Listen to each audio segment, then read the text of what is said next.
हमार चढ़ल जवानी हमार चढ़ल जवानी रौरा के जे बोझ लागे रजाई रोग लागे रौआ जानत नइखे मेहर के लभ के डोज लागे रजाई रोग लागे हमार चढ़ल जवानी रौरा के जे बोझ लागे रजाई रोग लागे रौआ जानत नइखे मेहर के लभ के डोज लागे रजाई रोग लागे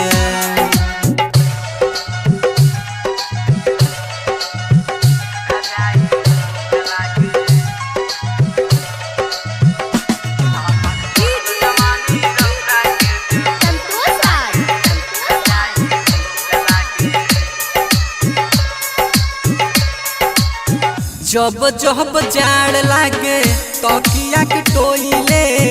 अचारा के कोर रजालू रवे से धोइले हाँ जब जब जाड़ लागे तकिया के टोइले अचारा के कोर रजालू रवे से धोइले हो नया नया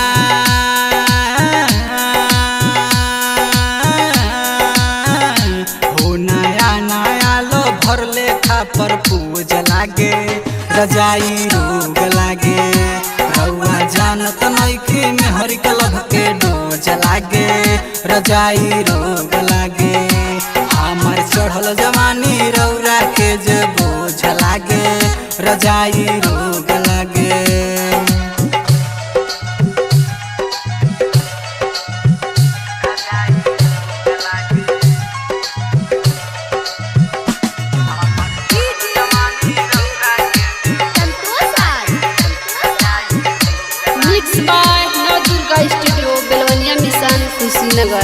बगल में सुतता लो देवर देवरानी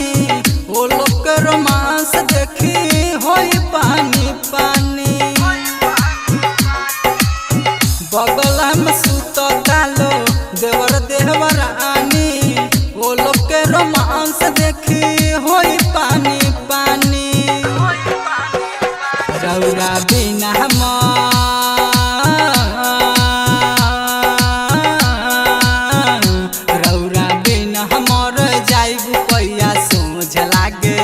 रजाई रोग लागे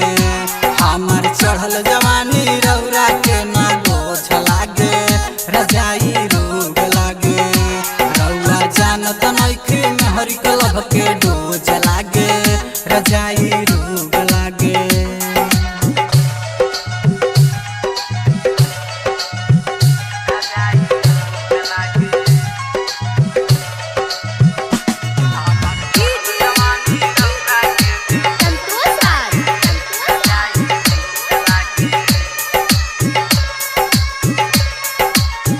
राइटर गणेश तोहरा निकल आगे नौकरी ए नई जमाने के ढोई राजा टोकरी राइटर गणेश तोहरा निकल आगे नौकरी ए नई जमाने के ढोई राजा टोकरी पंकज पार्सल राजा